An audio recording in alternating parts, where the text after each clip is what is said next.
好來，鄉親啊，繼續來看 F-16V 的戰機，除了守護着台海的空域，即賣更加替台灣倒賺着權利金將近80億，到底是啥物情形呢？來看這個報道。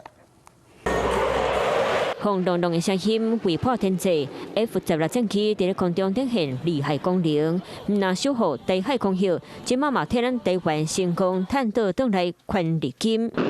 空軍航電專案甲141台 F-16AB 先級座 F-16V， 換裝 MMC700 作戰電腦，所有座艙顯示器頂頭，嘛出超過103億來協助美國研發。若是其他國家買相關系統，台灣就當摕到補償金。目前回收費用已經在買80億新台票。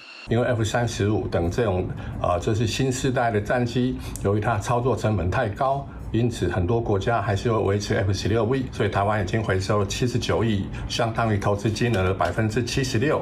台灣與美國互信的展現。因為 F-30號修理的成本傷濟，包括韓國等等多國空軍嘛計劃甲即馬 F-16先級座 Block 70規格，這嘛代表未來台灣會進一步擴大回收效益。本身的回饋的上限呢是3.19億美金，回到我們國內的大概已經到2.45億美金左右。